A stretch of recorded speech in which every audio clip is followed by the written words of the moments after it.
வணக்கம் நண்பர்களே.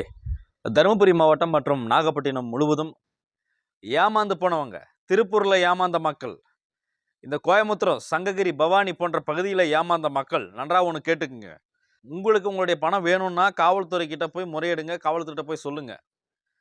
ஏன்னா உங்களுடைய பணத்தை 10,000 கொடுத்தீங்க, 5 மாதம் கழிச்சு உங்களுக்கு 1,00,000 ரூபா கொடுக்குறேன்னா, அப்போது வேறு ஒருத்தவங்களுடைய பணத்தை திருடி தான் உங்ககிட்ட அதை 1,00,000 கொடுக்க முடியும். 10,000 கொடுத்தா 1,00,000 எப்படிங்க கிடைக்கும்? எப்படி கிடைக்கும்? 1,00,000 எப்படி கிடைக்கும்? உங்களை மாதிரி ஆட்கள் கிட்ட, சாமானிய மக்கள் கிட்ட பணத்தாசையை சொல்லி, உங்களுக்கு இது போட்டால் இவ்வளோ வரும்னு சொல்லி, உங்களை ஆசையை தூண்டி பல கோடி ஏமாத்திட்டு பல்வேறு நாடுகளுக்கு சுற்றுலா பயணம் மேற்கொண்டு இப்போ வலுவா கடல்ல வீசப்படக்கூடிய ராட்சத வலையில மாட்டின திமிங்கலம் மாதிரி தருமபுரி காவல்துறை வீசின வலையில ஆண்டனி மாட்டியிருக்கிறாரு. இவருக்கு பின்னாடி இருக்கிற முக்கியமான நபர் பவானி பகுதியை சேர்ந்த ஐயம்பேட்டை பகுதியில் உள்ள பாலு.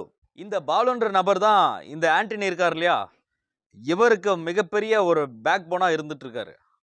ஏதோ காவல்துறைக்கு நாங்கள் 50 லட்சம் கொடுத்துட்டு வெளியே வந்துடுவோம், 20 லட்சம் கொடுத்துட்டு வெளியே வந்துடுவோம், மக்களை மிரட்டினதாகவும், நீங்கள் புகார் கொடுத்தாலும் ஒன்றுமே செய்ய முடியாதுன்னு சொல்லி அவங்களுக்கு ஒரு அச்சுறுத்தலை கொடுத்தது மாதிரி மக்கள் நம்மக்கிட்ட ஃபோன் கால் மூலிமா பேசியிருந்தாங்க. மேலும் அது மட்டும் இல்லாமல் இவருக்கு பின்புலத்தில் இருக்கிற இப்போ ஆண்டனிக்கு பின்புலத்தில் இருக்கிற பாலுன்ற நபர் பவானி பகுதியில் சுற்றிக்கிட்டு இருக்காரு.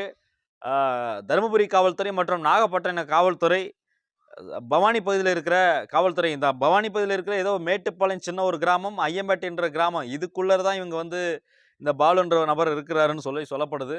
ஸோ இவரை பிடிச்சிங்கன்னா கண்டிப்பாக இவங்களுடைய மக்களுடைய பணம் எங்கே இருக்குன்னு தெரிய வரும். ஏன்னா அவரே ஸ்டேட்மெண்ட் சொல்கிறாரு, 3 நாள் பொறுத்துட்டுருங்க, உங்களுடைய பணம் கண்டிப்பாக கிடச்சிரும், பொறுமையாக இருங்க, அவசரப்படாதீங்க. எவ்வளோ ஒரு அதாவது இந்த மக்களை எவ்வளோ செலவு செஞ்சு அவங்க மக்களை எப்படியெல்லாம் இது பண்ணி அவங்க மூளையை கசக்கி பிழிஞ்சு தன்னுடைய கட்டுப்பாட்டுக்குள்ளே எப்படியெல்லாம் வர வைக்கணுமோ அந்த அளவுக்கு பாலுன்ற நபர் பேசுகிறாரு. அப்போ இவரே எப்படி பேசுகிறாருன்னா ஆண்டனி எப்படி பேசுவாப்புல?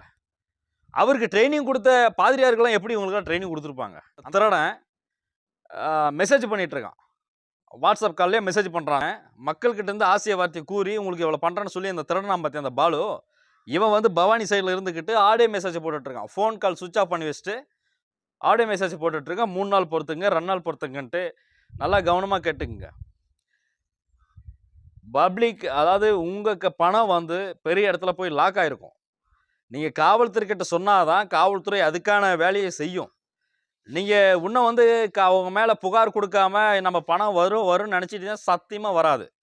ஏன்னா நம்ம உள்ளூர்லேயே ஒருத்தர் நம்பி பணம் கொடுத்தோம்னா, நம்பிக்கையின் பேரில் பணம் கொடுப்போம், கடைசியில் திரும்ப வராது. நம்ம போலீஸ் ஸ்டேஷன் போனாலுமே நம்மளை அலக்கழிச்சு உடனே வேணால் சொல்லுவான், என்னை கொலை பண்ண வராங்க, மிரட்ட வராங்க, நான் எப்படி பணம் கொடுப்பேன், எனக்கு மன உளைச்சலாக்குது இவங்களால சொல்லி வாங்கினவன் காசாக வாங்கிட்டு உங்களை ஏமாத்திட்டு போனாலே அவன் மிரட்டுவான்.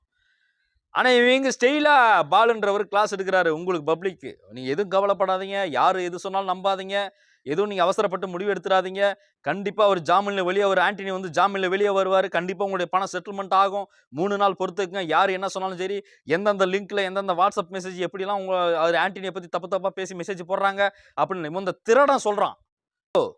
சரியான ஆளாக இருந்தால் தருமபுரி காவல்துறைக்கு ஒரு மெசேஜை போட்டு, நாங்கள் வரோம் சார், இந்த பப்ளிக்கெல்லாம் வர சொல்லுங்கள், நான் செட்டில்மெண்ட் பண்ணுறேன், நாகப்பட்டினம் வர சொல்லுங்கன்னா நாகப்பட்டினம் காவல்துறைக்கு தகவல் கொடுத்து நான் செட்டில்மெண்ட் பண்ணுறேன் சொல்லிட்டு வாயேன் பார்ப்போம். சொல்லிட்டு வாங்கய்யா, சொல்லிட்டு வா. மறைமுகமாக பொழிஞ்சிட்டு நீ போய் எல்லாத்தையும் பணத்தையெல்லாம் அங்கங்கே எல்லாம் கொட்டிட்டு பெரு முதலை கொடுத்துட்டு இங்கே மக்களை ஏமாற்றிட்டு நீ வாட்ஸ்அப் காலில் மெசேஜ் போட்டுட்ருக்குங்க.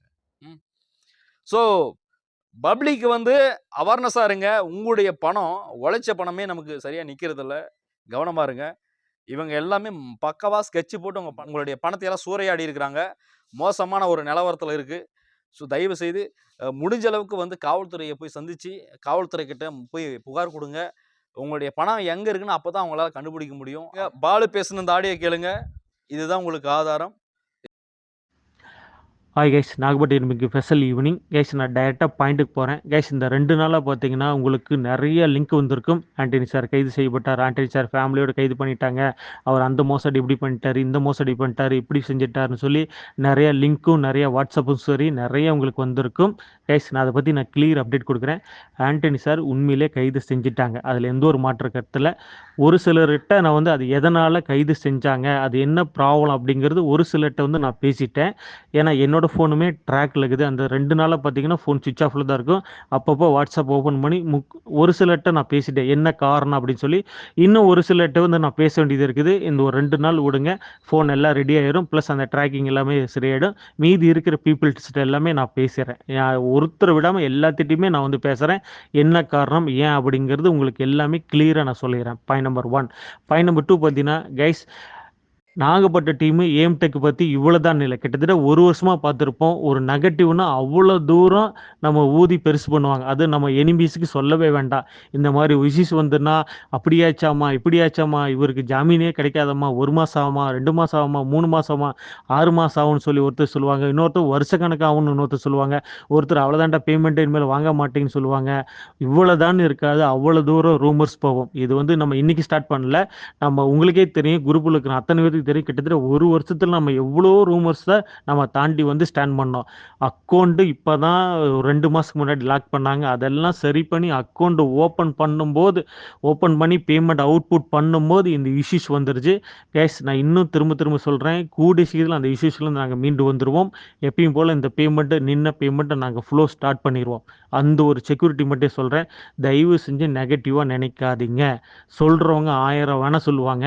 கண்டிப்பாக உங்களுக்கே தெரியும், நம்ம எத்தனையோ சொன்னாங்க, அப்படியாச்சு இப்படியாச்சு அப்படியாச்சுன்னு என்னென்னமோ சொல்லுவாங்க. பட் இருந்தாலும் இன்னும் ஏம்டெக் வந்து ஸ்ட்ராங்காக நிற்குது, உங்கள் பக்க பலமாக நிற்குது. நீங்கள் கூட ஏம்டெக்கில் போட்ட பேமெண்ட் மறந்துருப்பீங்க. பட் ஏம்டெக் ஒவ்வொரு ரூபானாலும் உங்களுக்கு இன்னும் நாங்கள் கணக்கு வச்சுருக்கோம். அது எல்லாமே கவர்மெண்ட்டுக்கு நாங்கள் சப்மிட் பண்ணிகிட்ருக்குறோம். அதனால் நாங்கள் ஒரு நாளும் ஒரு பொழுதும் நாங்கள் ஏமாற்றிட்டு போகவே முடியாது. தயவு செஞ்சு அதை நம்புங்க, சரிங்களா? நாங்களே ஏமாற்றிட்டு போனாலும் எங்கே வந்து கவர்மெண்ட் விட மாட்டாங்க, சரிங்களா? அதனால் நீங்கள் தைரியமாக நீங்கள் நம்புங்க. கண்டிப்பாக ஏம்டெக் பணம் கொடுக்குங்கிறது நீங்கள் நம்புங்க. ரூமர்ஸ் என்ன வேணால் பேசட்டும், சரிங்களா? அதை பற்றி நீங்கள் கவலைப்படாதீங்க. கூடிய சீக்கிரத்தில் ஆண்டனி சார் கண்டிப்பாக வெளியே வந்துடுவார். இதோட வாய்ஸ் எல்லாமே கொடுப்பாரு. நம்ம பழைய பெண்டிங் பேமெண்ட்டு ப்ளஸ் கரண்டில் இருக்கிற பேமெண்ட்டு எல்லாத்தையும் ரிலீஸ் பண்ணிவிட்டு மறுபடியும் ஆஃபர் எடுப்பாங்க, சரிங்களா? பேமெண்ட் ரிலீஸ் பண்ணிவிட்டு தான் அடுத்த எந்த அப்டேட்டாக இருந்தாலும் பேமெண்ட், அதனால தான் ஃபோர்ஸ் பண்ணி கொண்டு அந்த கேப்பில் இந்த மாதிரி இஷ்யூஸ் வந்துருச்சு.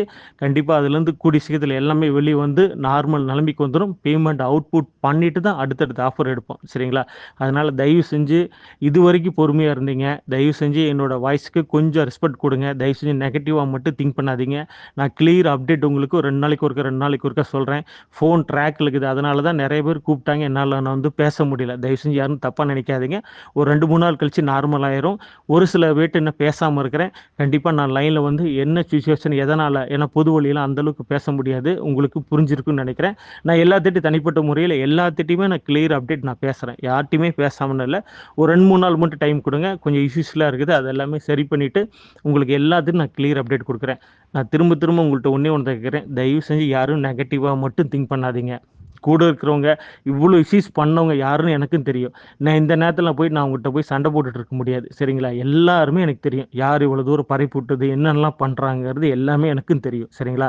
அதனால் இப்போ இருக்கிற ஒரு மோட்டிவ், அவரை வந்து நம்ம வெளியே கொண்டு வரணும். லாக்கான பேமெண்ட் வந்து நம்ம வெளியே எடுத்து நம்ம வந்து எல்லாத்துக்கும் செட்டில் பண்ணிட்டா யாரும் ஒன்றும் கேட்க போகிறதில்ல, சரிங்களா? அதனால் அந்த வேலையில் நான் வந்து முழு கவனமாக நான் இருக்கிறேன், சரிங்களா? அதனால் இது வரைக்கும் பொறுமையாக இருந்தீங்க, கொஞ்சம் பொறுமையாக இருங்க, எனக்கு சப்போர்ட் பண்ணுங்கள். ஒரு 2-3 நாள் கழிச்சு என்ன டவுட்டாக இருந்தாலும் முடிஞ்சு எனக்கு கூப்பிடுங்க. இல்லைனா ஏதோ வாய்ஸ் இருந்ததுன்னா என்ன டவுட்டாக இருந்தாலும் ஒரு வாய்ஸ் போடுங்க. கண்டிப்பாக ஒரு 24 ஹவர்ஸில் நான் உங்களுக்கு கிளியர் அப்டேட் கொடுக்குறேன். தயவு செஞ்சு நெகட்டிவாக மட்டும் நினைக்காதீங்க, சரிங்க? பாசிட்டிவாக இருங்க. உங்களுக்கு என்ன பேமெண்ட்டோ அந்த பேமெண்ட் உங்களுக்கு கண்டிப்பாக அல்டிமேட்டாக உங்களை தேடி வந்துடும், சரிங்களா? மீதி இருக்கிற கேப்பு கண்டிப்பாக நான் உங்களுக்கு அடுத்தடுத்த வீடியோ போடுறேன். எக்காரணத்து கொண்டும் திரும்ப சொல்கிறேன், நெகட்டிவாக மட்டும் நினைக்க வேண்டாம். கண்டிப்பாக உங்களுக்கு பேமெண்ட்டு நான் ப்ராமிஸ் பண்ணுறேன், உங்களை தேடி வந்துடும், சரிங்களா? ஏம்டெக் ஒரு நாளும் ஒரு பொழுதும் ஏமாற்றாது. கிட்டத்தட்ட நம்ம எத்தனையோ ப்ராப்ளத்தை நம்ம கடந்து வந்துட்டோம். இப்பயுமே 10ஓட 11 தான் இது எனக்கு ப்ராப்ளம். கண்டிப்பாக அதுலேருந்து கூடிய சீக்கிரம் நாங்கள் எல்லாமே ரிலீஃப் ஆகி வந்துடுவோம். வந்து உங்களுக்கு பழையபடி நம்ம பேமெண்ட் எல்லாம் அனுப்பிவிட்டு நம்ம எப்பயும் போல் ஆஃபர் எடுக்கலாம். அது வரைக்கும் எங்களுக்காண்டி ப்ரேயர் பண்ணிங்க, எங்களுக்காண்டி கொஞ்சம் பொறுமையாக இருங்க. Thank you guys.